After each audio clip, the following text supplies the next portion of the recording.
think some of the farms that start out saying, yeah, we're going to have a farm and we're going to get interns, that's probably the wrong way to go. You want to get systems established first. You know how to behave on the land and what your systems are, so you're not... So you already are coming from a base of knowledge about that particular land before you have interns. And I would say never ask interns to do anything that you wouldn't do.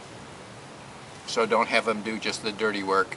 And you also have to remember that a lot of the interns have come from middle class, upper middle class, and affluent families, have been through good universities, and generally grown up privileged, and you could equate that to spoiled in many accounts.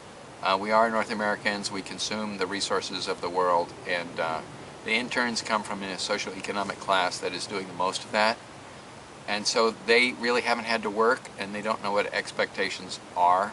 They've never been in that situation. Some people have, and some people have been on farms and mostly transplanted lettuce or peeled garlic or something that was very monotonous.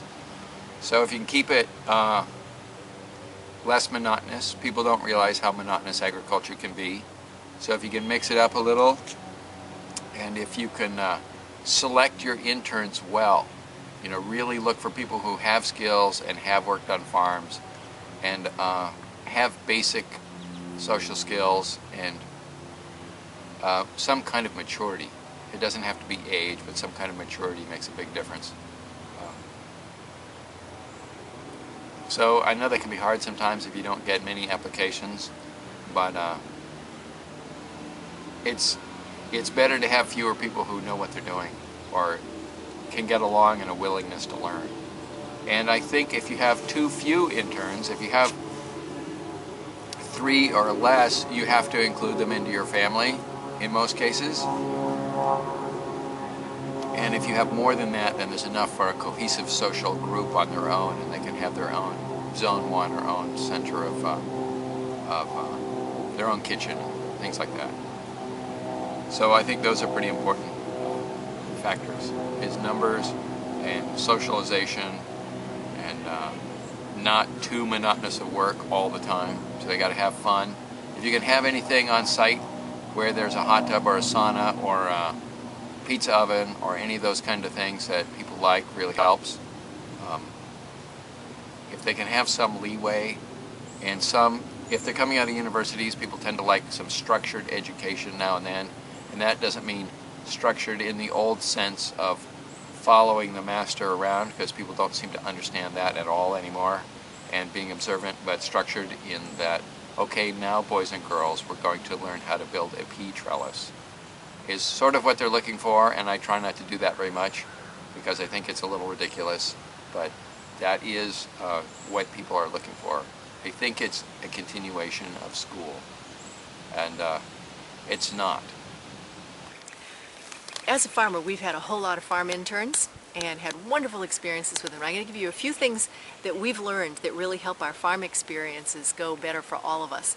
The first thing is, when you get a new farm intern, kind of do an assessment in the first day that they're out there and figure out what their skills are, and then give them a job that matches. So if you've got somebody who's really meticulous, give them maybe the planting the little seedlings and the things that requires care and sensitivity and really a lot of thought into it. Don't get them out there doing the big things that are going to be fast. Give those to somebody else, because that way each person wins at their skill levels.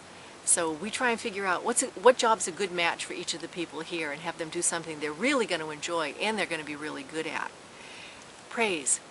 Praise, praise, praise. Every time I see a farm intern do something right, I tell them that. Man, that makes a whole lot of good attitude going on everybody's side. That really helps. Also, I think it's our responsibility as farmers to teach them something every day. I try and, with everybody that's here, I try and make sure that at least 2 times a day, maybe even 3 times a day, there's some new piece of information that I actually verbally and physically show them how to do. They're coming here for an education. They're volunteering. They're giving us their time. So make sure that you're not just taking advantage of them by having them do a task, but that you're actually teaching them something that they can go on to the next farm with and hopefully have their own farm there someday on their own. And remember too, two things that I think are really fun. Good food speaks well of you. So feed them really, really well and get them involved in that. And also, fun goes well with work. When we get a really hot day, the temperature's climbing, it's the middle of the afternoon, we got a ton to do. You know what? We pack everybody in the truck and we head on out to the waterfall and take a swim. That really helps. Have a good time with your farm interns. If you like this sort of thing, come on out to the forums at permies.com, where we talk about farm management, homesteading, and permaculture all the time. And to learn more about folks helping on your farm, visit Worldwide Opportunities on Organic Farms at woof.org.